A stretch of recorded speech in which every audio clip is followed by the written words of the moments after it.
सभी मित्रों को गुड मॉर्निंग। आप सभी का अपने चैनल के ऊपर स्वागत है। आशा आप स्वस्थ होंगे, अच्छे होंगे। तो हम बात कर रहे थे मुस्लिम विधि के बारे में, और मुस्लिम विधि में आज जो हम बात करेंगे वो बात करेंगे कि मुस्लिम धर्म के अनुसार अगर कोई अवयस्क लड़की शादी करती है तो उसके क्या अधिकार हैं, कैसी प्रक्रिया होती है, उसके बारे में आज हम चर्चा करेंगे। तो आइए ज़्यादा समय न लेते हुए सीधा मुद्दे पर आते हैं। आइए, इस्लामिक कानून अवयस्क लड़की के विवाह के नियम। मुस्लिम विधि में अवयस्क लड़की अभी जो क्या है, शादी के लायक नहीं हुई है, अवयस्क है, तो उसके विवाह के नियम क्या हैं? आइए देखते हैं। इस्लामिक कानून के अनुसार जब कोई लड़की छोटी होती है, अवयस्क होती है, तो उसके पिता या दादा उसका विवाह तय कर सकते हैं। भाई ये बात ध्यान रखना, भाई ये हमने पहले भी देख ली थी।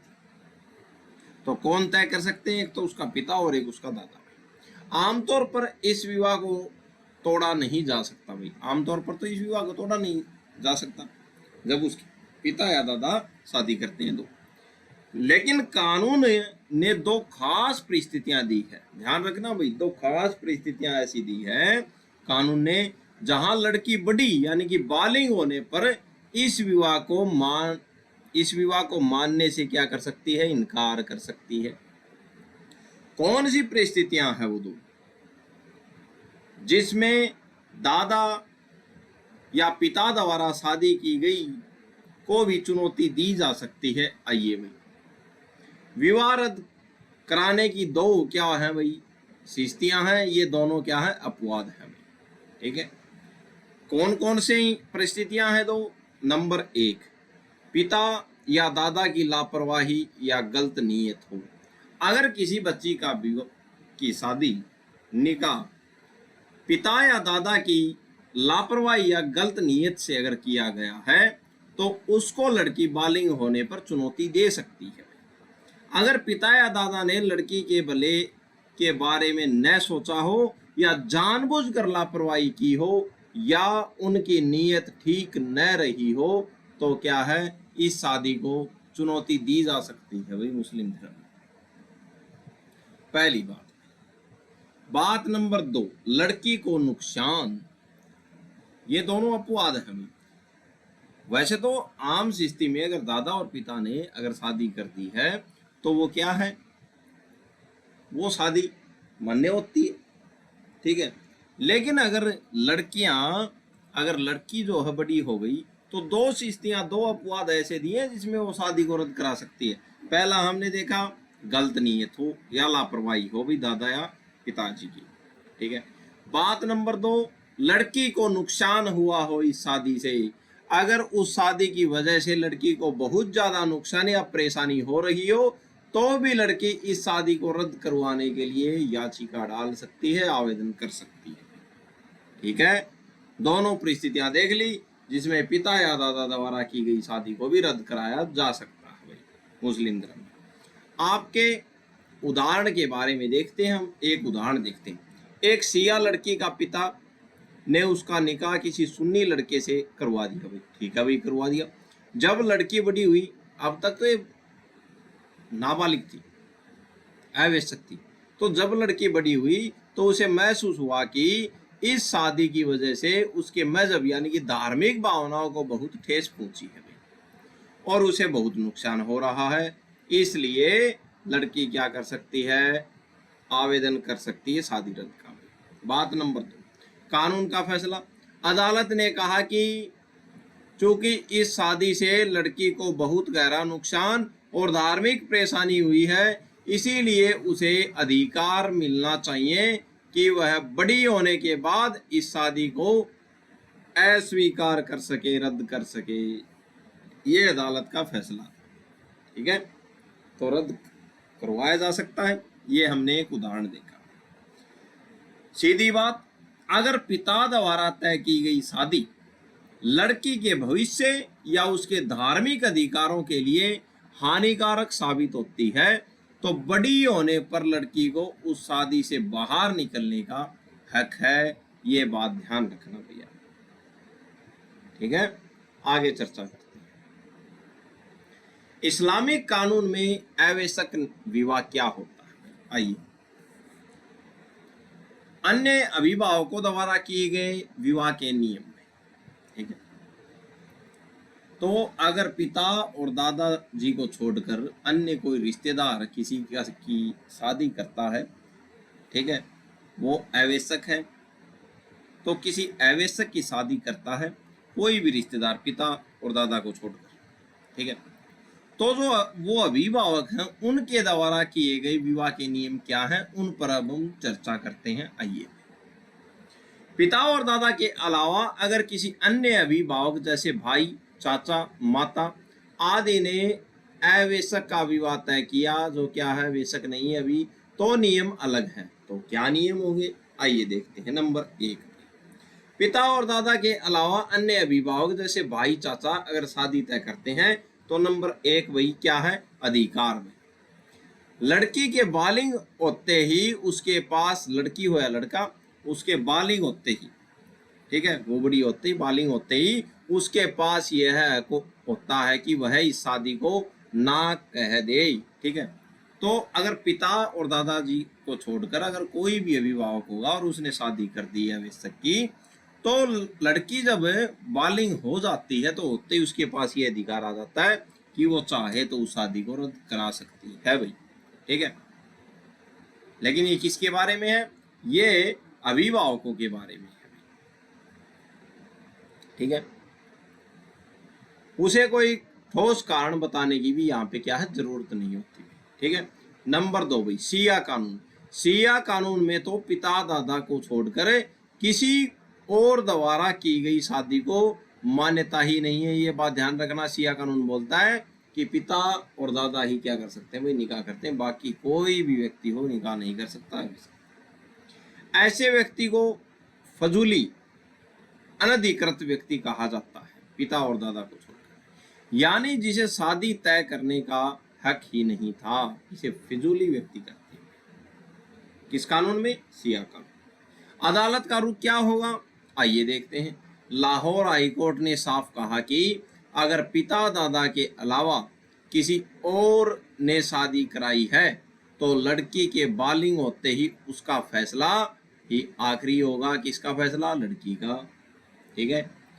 अदालत यह नहीं पूछेगी कि वह शादी तोड़कर अपना नुकसान कर रही है या फायदा, बस यह देखा जाएगा कि क्या वह शादी जारी रखना चाहती है या नहीं भाई, इस बात को ध्यान रखना, ठीक है। तो अदालत लाहौर हाईकोर्ट ने कहा था ये नहीं पूछा जाएगा कि आपको शादी से नुकसान हो रहा है, नहीं, यही पूछा जाएगा आप शादी को जारी रखना चाहते हैं या नहीं। अगर नहीं रखना चाहते तो शादी रद्द, ठीक है। कौन से मामले में, अभिभावकों के मामले में, अगर अभिभावक किसी अवैसक की शादी करते हैं तो, ठीक है। आगे देखते हैं लड़की को यह अधिकार कब और कैसे इस्तेमाल करना है, आइए देखते हैं। तुरंत फैसला ले भाई, जैसे ही लड़की को पता चले कि उसकी शादी हो गई और वह बालिग हो जाएगी, उसे तुरंत इस निर्णय लेने चाहिए भाई, ये जो निर्णय है उसे तुरंत लेना चाहिए जैसे ही वो बालिग होती है। अगर वह बहुत देर तक चुप रहती है तो उसका यह अधिकार शादी तोड़ने का खत्म हो सकता है, इस बात को ध्यान रखना, ठीक है। बात नंबर 2, सहज स्वीकारोक्ति, ठीक है। बालिग होने के बाद लड़की अपनी मर्जी से वैवाहिक संबंध को स्वीकार कर लेती है तो फिर वह बाद में शादी तोड़ने का दावा नहीं कर सकती, ये बात भी ध्यान रखना, ठीक है। अगर लड़की बालिग हो गई और उसने शादी स्वीकार कर ली और बाद में वो जाके ऐसे बोल रही है कि मैं शादी तोड़ रही हूँ, तो ऐसे नहीं हो सकता, ठीक है। ऐसा दावा नहीं चलेगा क्योंकि वैवाहिक जो संबंध जो है उसने स्वीकार कर लिया, ठीक है। आइए आगे देखते हैं। लड़कों के लिए क्या नियम है भाई, तो लड़कों के लिए क्या नियम है, पुरुषों जैसे लड़कों के लिए नियम थोड़े अलग हैं भाई। ये तो थे लड़कियों के नियम, अब बात करते हैं लड़कों के लिए क्या नियम होंगे। पुरुष लड़कों के लिए नियम थोड़े अलग है भाई। बालिग होने के बाद भी उसका विकल्प का अधिकार तब तक बना रहता है जब तक वह इनमें से कोई एक काम न कर दे।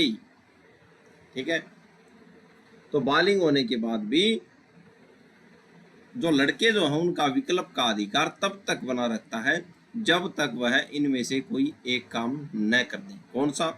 खुद बोलकर भाई, साफ साफ कह दे कि उसे यह शादी मंजूर नहीं है। बात नंबर 2, मेहर देकर, अगर उसने अपनी पत्नी को मेहर की रकम अदा कर दी है, ठीक है, तो मना कर सकते हैं। संबंध बनाकर, अगर उसने पत्नी के साथ शारीरिक संबंध बना लिए हैं, ठीक है, तो सीधी बात, अगर पिता द्वारा तय की गई शादी लड़की के भविष्य या उसके धार्मिक अधिकारों के लिए हानिकारक साबित होती है तो बड़ी होने पर लड़की को उसी शादी को तोड़ने का हक होता है भाई। ठीक है, और लड़कों के लिए नियम क्या है? वो खुद बोल सकता है, साफ साफ कह सकता है कि मेरे को तो शादी मंजूर नहीं, मेहर देकर। ठीक है, इसमें से कुछ भी होते ही उसकी शादी पक्की मानी जाएगी, ये बात ध्यान रखना भाई। ठीक है,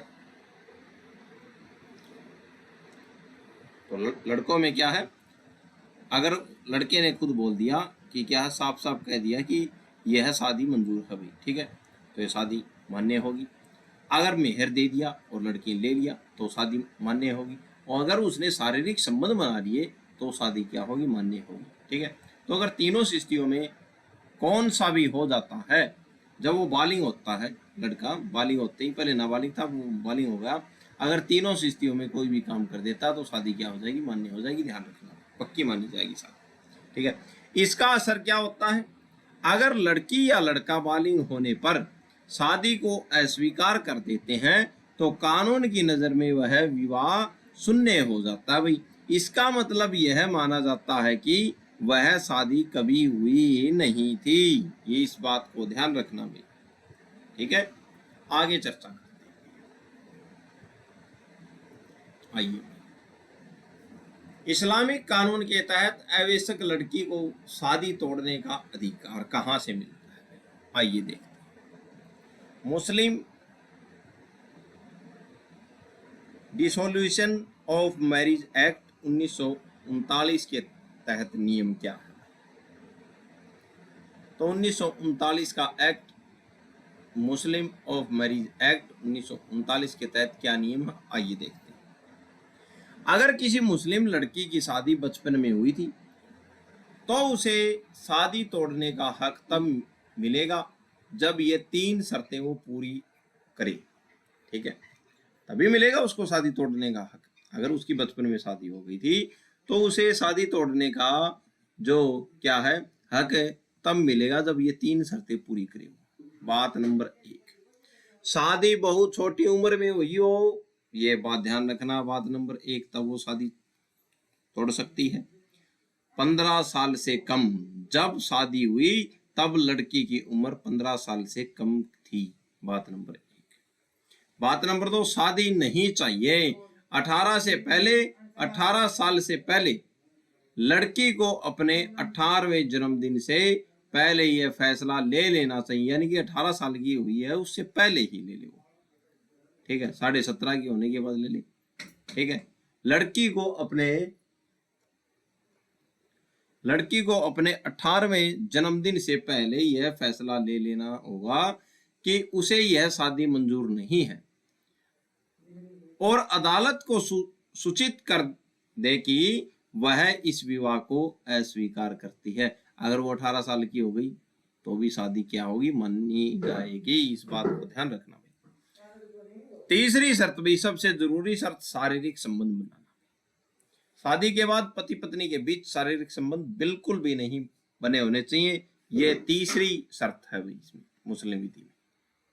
ठीक है, तो वह इस कानून के तहत वयस्कता के विकल्प का इस्तेमाल करके शादी तोड़ सकती है। ठीक है,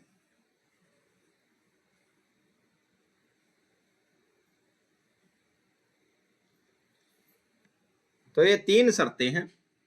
18 साल से कम की हो जब उसकी शादी हुई थी, 18 साल से पहले बेशक नहीं हुई, उससे पहले क्या करे, न्यायालय को बताए कि मैं शादी नहीं रखना चाहती हुई। और सबसे जरूरी शर्त ये है, ठीक है, शादी के बाद पति पत्नी के बीच शारीरिक संबंध बिल्कुल भी नहीं बने होने चाहिए, इस बात को ध्यान रखना। अगर शारीरिक संबंध बन गए तो वह इस कानून के तहत आवश्यकता के विकल्प का इस्तेमाल करके शादी नहीं तोड़ सकती, इस बात को ध्यान रखना, ठीक है। एक आसान उदाहरण देखते हैं। मान लीजिए ए नाम की एक लड़की की शादी 14 साल की उम्र में हो गई भाई, ठीक है भाई, होगी। अब जब वह 17 साल की हुई तो उसे एहसास हुआ कि वह इस शादी के साथ खुश नहीं है और उसने पति के साथ कभी सहवास नहीं किया, तो क्या करेगी वो? तो वह कानूनन अदालत जाकर तलाक की डिग्री मांग सकती है, ठीक है। इस बात को ध्यान रखना। 18 साल की नहीं हो सकती, अगर 18 साल की हो गई तब वो तलाक नहीं लगा सकती, ध्यान रखना। इसके तहत, किसके तहत? आवश्यकता के विकल्प के तहत नहीं लगा सकती वो तलाक। यह अधिकार केवल उन्हीं लड़कियों के लिए है जिनकी शादी कम उम्र 15 साल से कम उम्र में हुई और जिन्होंने 18 साल से पहले इसे अस्वीकार कर दिया और जिनके बीच कभी शारीरिक संबंध नहीं बने होंगे, इस बात को ध्यान रखना। तो ये लड़कियां क्या कर सकती हैं? शादी रद्द करवा सकती हैं, तोड़ सकती हैं शादी। आइए आगे चर्चा करते हैं।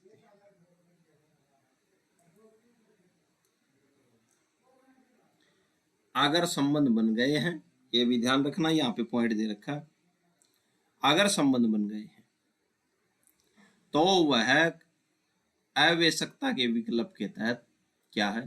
शादी नहीं तोड़ सकती, ध्यान रखना। मुस्लिम विवाह विच्छेद अधिनियम 1939 के प्रभाव महिलाओं के हक में बड़े बदलाव हुए। यह अधिनियम 1939 मुस्लिम महिलाओं को बचपन में हुई शादी से निकालने का अधिकार देता है, ठीक है। जो बचपन में शादी हुई उससे आप निकल सकती हैं। आइए इसके प्रभाव को आसान भाषा में समझते हैं। पहली बात है, कारण बताने की जरूरत नहीं है इसमें। अगर आप मुस्लिम विवाह विच्छेद अधिनियम 1939 के तहत अगर शादी को रद्द करवाना चाहते हैं तो कारण बताने की जरूरत नहीं इसमें। पहले लड़की को साबित करना पड़ता था कि पिता दादा ने लापरवाही की या शादी उसके लिए नुकसानदायक है। अब क्या है? अब लड़की बस इतना कह सकती है कि मुझे ये शादी मंजूर नहीं है भाई, ठीक है भाई, तो शर्त जरूरी नहीं है। बात नंबर 2, समय की पाबंदी 18 साल तक। पहले बालिग होते ही तुरंत मना करना होता था वरना अधिकार खत्म हो जाते थे, लेकिन 1939 के बाद क्या हुआ?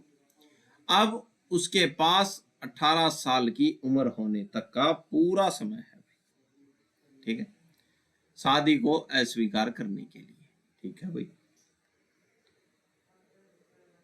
बात नंबर 3, बात नंबर 3 में क्या है?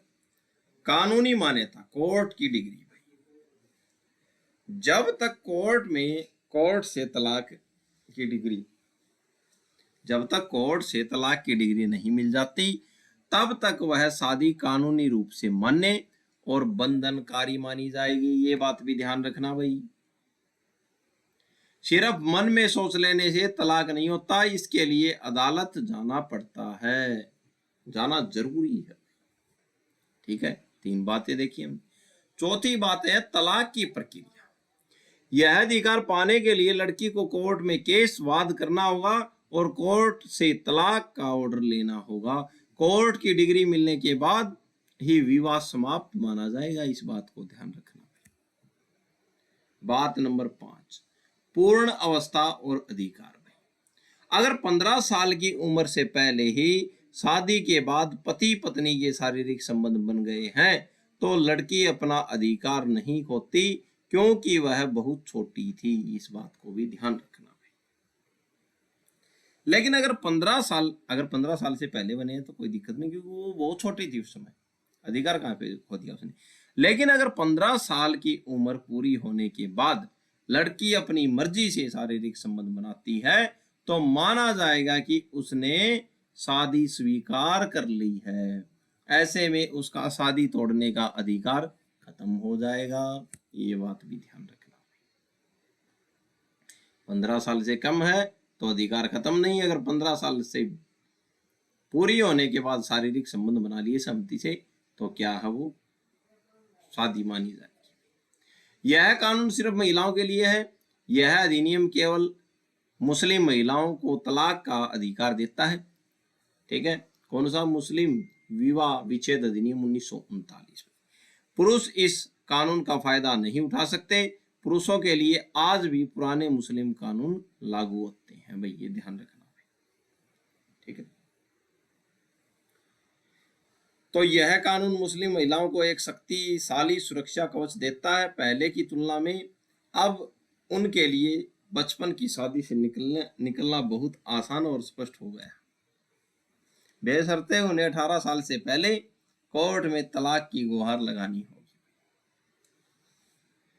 15 साल के बाद अपनी मर्जी से शारीरिक संबंध न बनाए हों, इस बात को भी ध्यान रखना, यह शर्त है।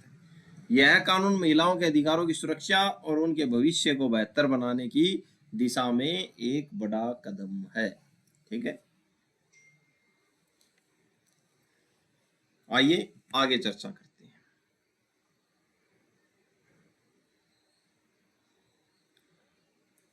पति पत्नी के अधिकार और पत्नी का निर्वाहवर्ती मेंटेनेंस। आइए देखते हैं क्या है। मुस्लिम कानून और आधुनिक कानून के तहत पत्नी के अधिकार भाई, पति के पास क्या उपचार हैं, क्या रास्ते हैं भी पति के पास, आइए देखते हैं। अगर पत्नी बिना उचित कारण के साथ रहने से मना करती है, यानी कि कोई कारण नहीं बता रही, उचित कारण है नहीं, फिर भी साथ नहीं रह रही, या अपनी वैवाहिक जिम्मेदारियां नहीं निभाती, कानूनी भाषा में अवज्ञाकारी बोलते हैं इसको, कि पत्नी क्या है, अवज्ञाकारी हो गई, तो पति के पास ये 3 रास्ते हैं। कौन कौन से? नंबर 1, तलाक लेना, विवाह विच्छेद। पति कानूनन तलाक दे सकता है। बात नंबर 2, खर्च बंद करना भाई। अगर पत्नी बिना वजह पति को छोड़ देती है तो वह निर्वाहवर्ती, जो खर्चा जो होता है, भरण पोषण जो होता है, का हक खो सकती है भाई। ठीक है भाई, बात नंबर 2। बात नंबर 3, दाम्पत्य अधिकारों की बहाली। पति कोर्ट में केस कर सकता है कि पत्नी वापस आकर उसके साथ रहे, तो दाम्पत्य जो अधिकार है उनकी बहाली के लिए पति गुहार लगा सकता है। पहली बात, तलाक ले सकता है पति। दूसरी बात, खर्चा बंद कर सकता है। ठीक है, क्योंकि वो हक खो देती है अगर बिना कारण के रह रही है तो। ठीक है, और तीसरा कारण, वो दाम्पत्य अधिकारों के लिए केस कर सकता है भाई। ठीक है भाई, पत्नी के पास क्या उपचार हैं भैया, ये क्या रास्ते हैं पत्नी के पास? अगर पति अपनी जिम्मेदारियां नहीं निभा रहा तो पत्नी के पास ये विकल्प है। कौन कौन से? खर्चे का दावा करना, सीधी बात है भाई, एक तो भरण पोषण दो। ठीक है, वह पति से अपने और बच्चों के लिए गुजारा भत्ता मांग सकती, बात नंबर 1। बात नंबर 2, सुरक्षित दूरी भाई। अगर उसे पति के साथ रहने में अपनी जान या शारीरिक चोट का खतरा महसूस होता है तो वह पति के घर जाने से मना कर सकती है, इस बात को भी ध्यान रखना भाई। ठीक है, सीआरपीसी की धारा 144 अब है 144, पहले थी 155, 125 सॉरी। ठीक है, तो सीआरपीसी की धारा अब जो है BNSS की धारा है 144, पहले थी सीआरपीसी की धारा 125 जो भरण पोषण के बारे में। यह सबसे बड़ा कानूनी सहारा है। कोई भी पत्नी जिसे पति खर्चा नहीं दे रहा, वह मजिस्ट्रेट साहब की अदालत में सीआरपीसी की धारा 125 के तहत भरण पोषण का केस कर सकती है, इस बात को ध्यान रखना। तो ये 3 अधिकार है महिला के पास, 3 अधिकार है पुरुष के पास। मुस्लिम पत्नी का निर्वाहवर्ती का अधिकार कैसे है भाई? तो मुस्लिम पत्नी का भरण पोषण का अधिकार क्या है उसके बारे में चर्चा करते हैं। आइए भाई, मुस्लिम कानून के तहत पत्नी को किन किन स्थितियों में खर्चा पाने का हक है। आइए, बात नंबर 1, पति आश्रय के दौरान, जब तक शादी कायम है पति का कानूनी फर्ज है कि वह अपनी पत्नी के खाने, रहने और कपड़ों का इंतजाम करे। तो जब तक वो पति के पास है, तो जब तक शादी कायम है तो पति का फर्ज है कि पत्नी के खाने पीने और कपड़ों का क्या करे, इंतजाम करे। बात नंबर 1।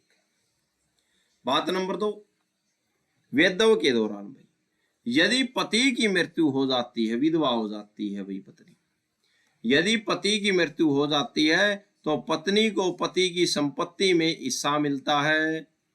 इसके अलावा इद्दत की अवधि के दौरान उसे घर में रहने और खर्चा पाने का भी क्या है, हक है। ये बात ध्यान रखना, ठीक है। बात नंबर 3, इद्दत के दौरान भाई, तालाक के बाद, इद्दत के दौरान तालाक के बाद एक निश्चित समय इद्दत तक पति को पत्नी के रहने और खाने का पूरा इंतजाम करना होता है। ये एक निश्चित समय होता है इद्दत का, ठीक है।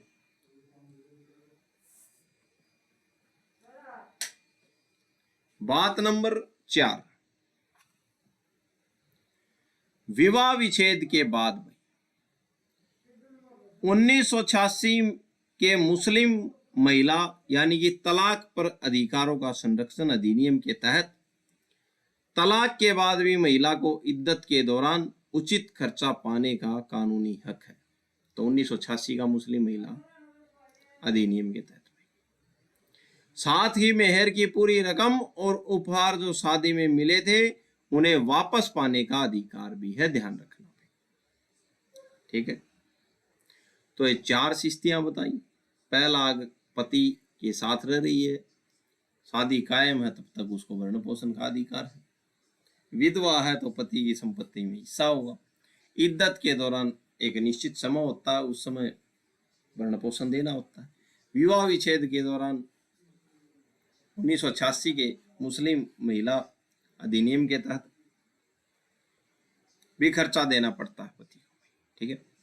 मुस्लिम कानून और आधुनिक अधिनियमों जैसे सीआरपीसी की धारा 125 अब 144 का उद्देश्य यह सुनिश्चित करना है कि किसी भी स्थिति में महिला बेसहारा न हो।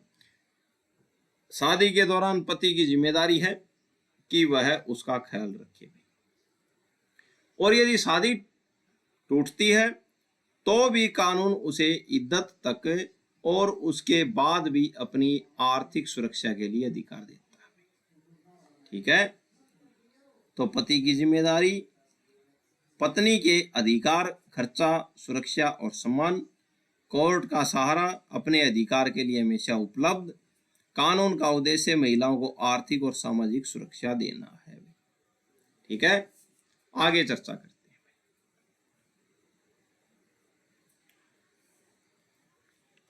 मुस्लिम कानून के तहत निर्वावर्ती यानी कि गुजारा भत्ता के नियम भाई, आइए कैसे क्या क्या नियम है। पति के साथ रहते समय क्या नियम है? नियम, पति का यह कानूनी फर्ज है कि वह अपनी पत्नी के खाने, रहने और कपड़ों का क्या करे, इंतजाम करे, ठीक है।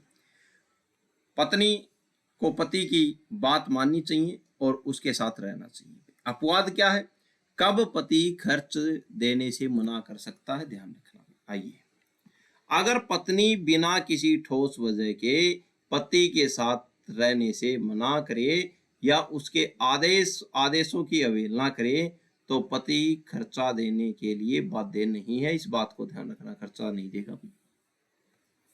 महत्वपूर्ण बचाव, अगर पति ने पत्नी का मेहर नहीं दिया तो पत्नी को यह हक है कि वह पति की बात न माने, उसके साथ रहने से इनकार करे और फिर भी वह खर्चे की हकदार बनी रहेगी। ये बात भी ध्यान रखें, ठीक है। खुद की संपत्ति, अगर पत्नी के पास खुद की भी संपत्ति या पैसे हैं, तो भी उसका यह अधिकार खत्म नहीं होता। ध्यान रखना भाई कि पति उसे खर्चा दे, पति को देना पड़ेगा खर्चा। वह कानूनी रूप से धारा 125 सीआरपीसी पति से खर्चा मांग सकती है, इस बात को ध्यान रखना भाई। ठीक है। पति की मृत्यु के बाद, जब पति की मृत्यु हो जाती है तो विधवा पत्नी का इद्दत पति की मृत्यु के बाद का निश्चित समय तक खर्चा पाने का हक होता है, ये बात भी ध्यान रखना। इद्दत की अवधि 4 महीने 10 दिन, यदि गर्भवती हो तो प्रवास तक भाई, ये बात भी ध्यान रखना। इद्दत की अवधि खत्म होने के बाद सामान्य तौर पर यह पति की तरफ से खर्चे की हकदार नहीं होती। इद्दत की अवधि अगर समाप्त हो गई तो पति की तरफ से हकदार नहीं है ये खर्चे की, क्योंकि उस समय तक उसे पति की संपत्ति में से उसका उत्तराधिकार हिस्सा मिल चुका होता है। ठीक है। उत्तराधिकार का हिस्सा पत्नी को पति की संपत्ति में शरीयत के अनुसार उसका कानूनी हिस्सा मिलता है, उसी से उसके भविष्य के खर्चे पूरे माने जाते हैं, ये बात ध्यान रखना। ठीक है। तलाक के बाद क्या स्थिति है? जब तलाक हो जाता है तो कानून यह कहता है कि पत्नी इद्दत की अवधि तक भरण पोषण पाने की पूरी हकदार है, और इद्दत की अवधि तलाक में कितनी मानी गई है? 3 मानसिक धर्म या गर्भ अवस्था के दौरान का समय भाई। ठीक है। लेकिन विधवा होने के बाद 4 महीने और 10 दिन की मानी गई है। अगर गर्भवती है तो जब तक बच्चा पैदा नहीं हो तब तक। पति की जिम्मेदारी है रहने का पूरा इंतजाम करे और खाने पीने का इंतजाम करे पत्नी का भी। पति को इस दौरान पत्नी के रहने और खाने का पूरा इंतजाम करना होता है। ठीक है। इद्दत के दौरान शादी के दौरान पूरा खर्चा उठाना होता है। तलाक के बाद क्या करेगा? जो इद्दत का समय है उस समय तक पूरा खर्चा उठाएगा, और मृत्यु हो जाती है तो 4 महीने और 10 दिन तक। अगर प्रवास है, बच्चा पेट में है, तो प्रवास तक, जब तक बच्चा पैदा नहीं हो जाता। और उत्तराधिकार यानी कि उसकी संपत्ति में पत्नी को हिस्सा मिल जाता है। यह कानून मुस्लिम महिलाओं को आर्थिक सुरक्षा और सम्मानजनक जीवन जीने का अधिकार देता है भाई, ध्यान रखना। आइए आगे चर्चा करते हैं। दाम्पत्य अधिकारों के पुनर्स्थापन, संविदा का पालन। तो दाम्पत्य जो यानी कि जो लाइफ जो है, लाइफ की जो पल जो उनको फिर से क्या करना? स्थापित करना।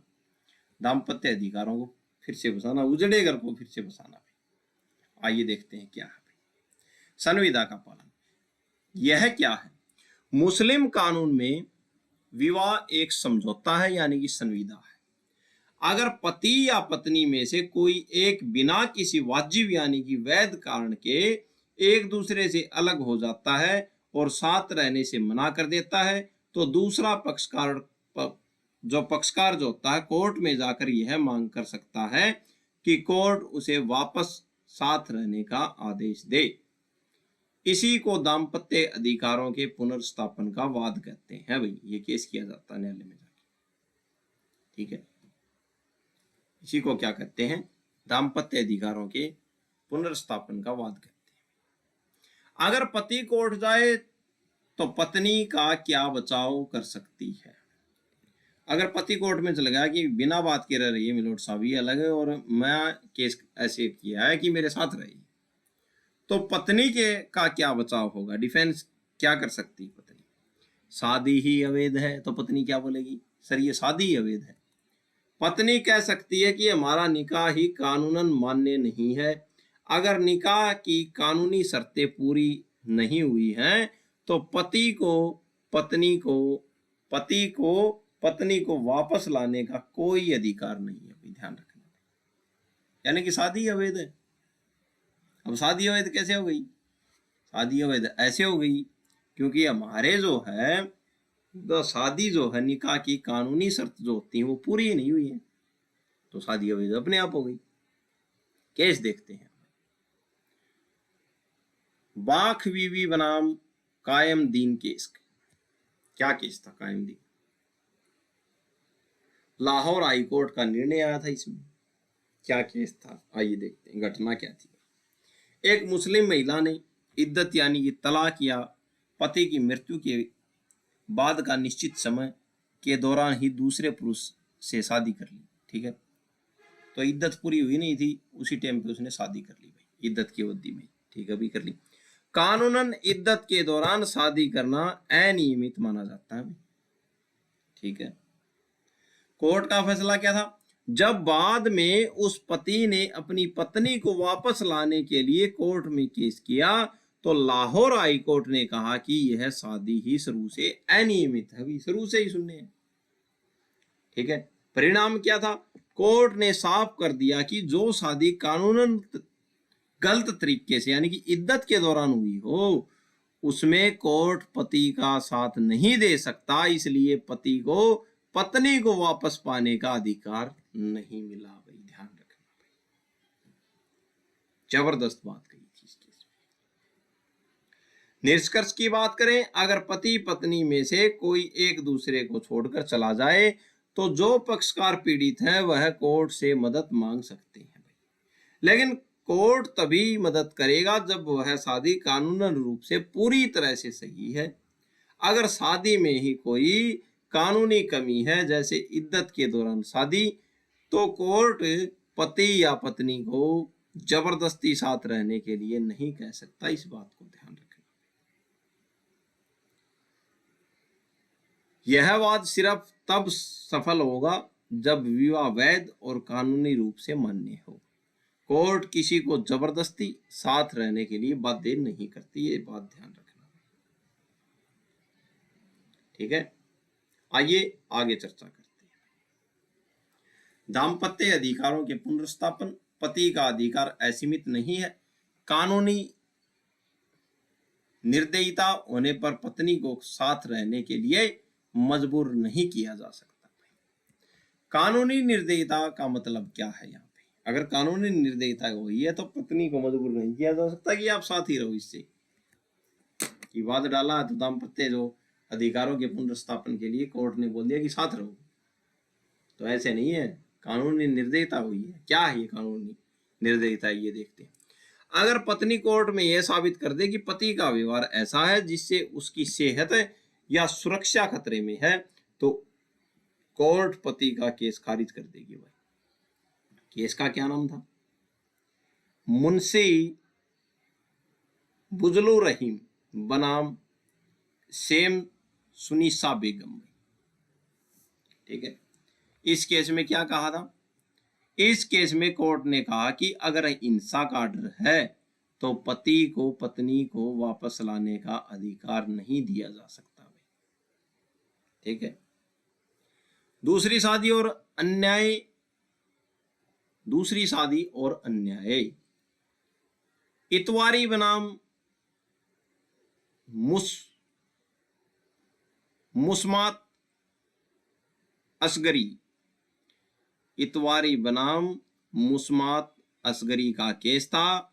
दूसरी शादी और अन्याय किया था। यदि पति दूसरी पत्नी ले आता है तो पहली पत्नी को यह डर हो सकता है कि अब पति उसके साथ अच्छा व्यवहार नहीं करेगा।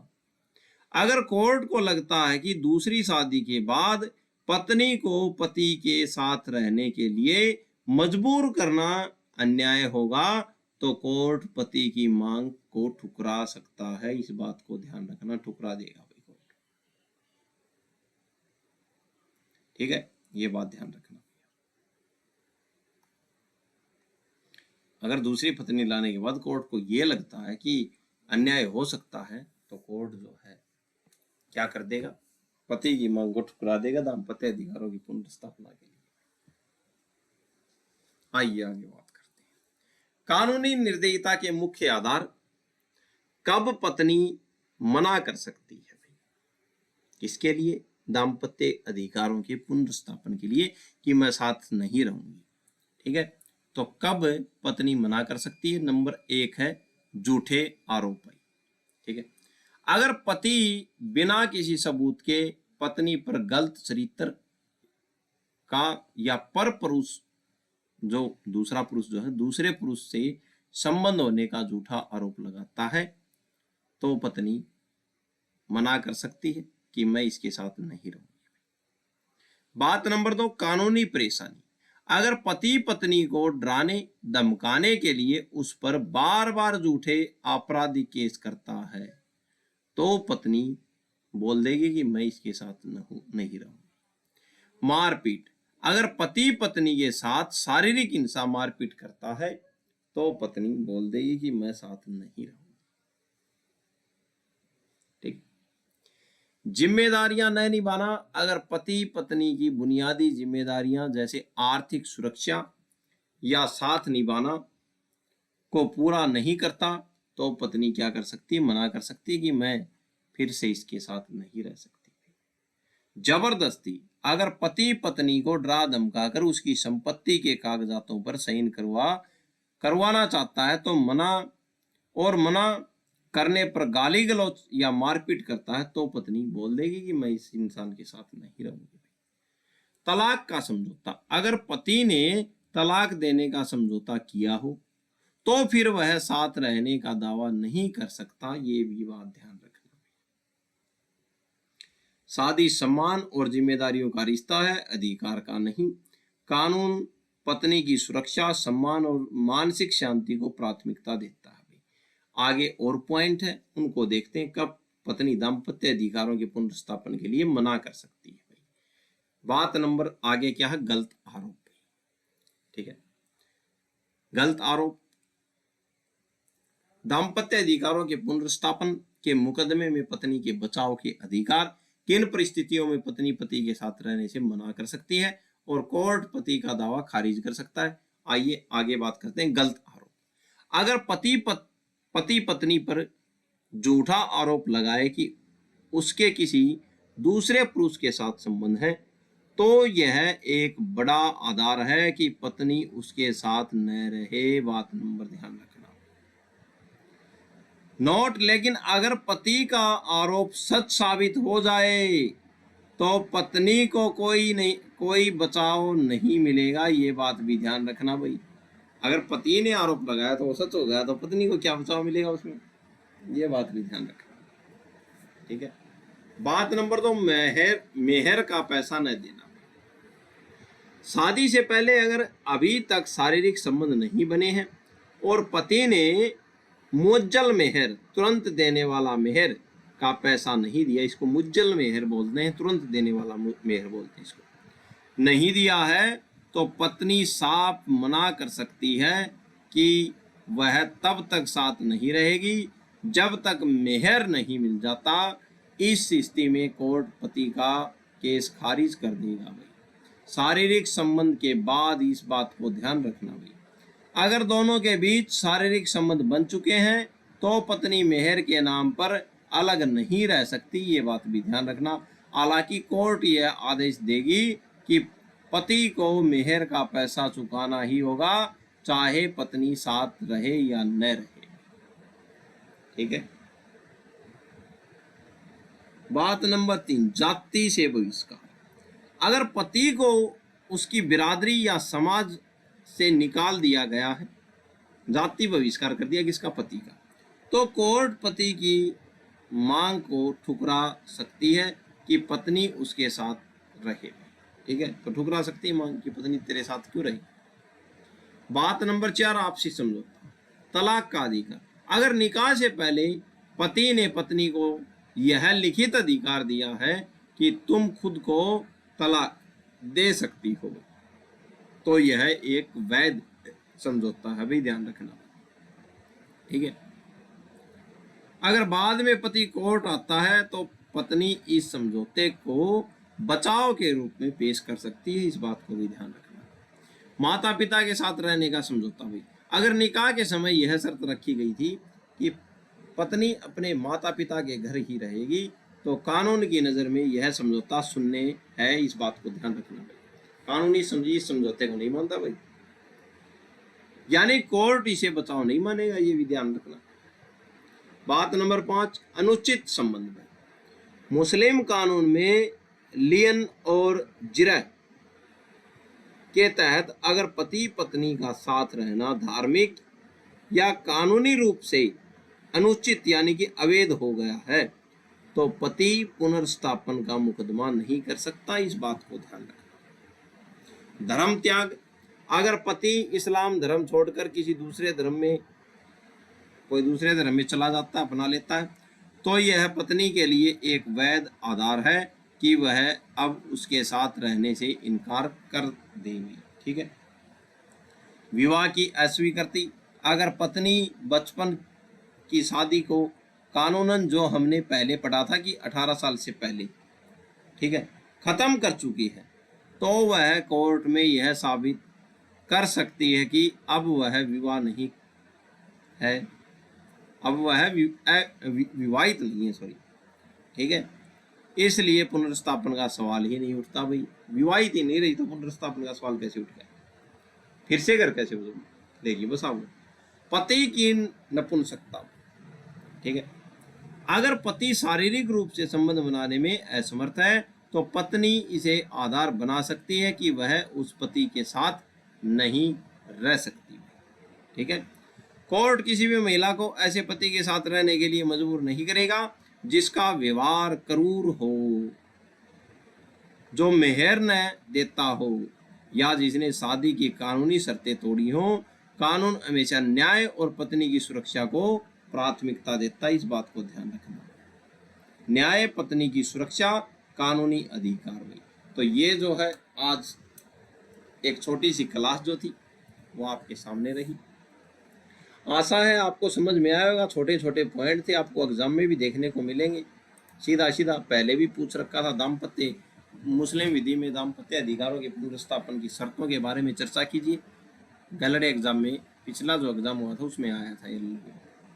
तो आज के लिए इतना ही। आशा है आप सब पढ़ रहे होंगे। चैनल को लाइक करें, शेयर करें, अपने मित्रों तक पहुंचाएं। तो आज के लिए इतना ही। धन्यवाद, धन्यवाद, धन्यवाद।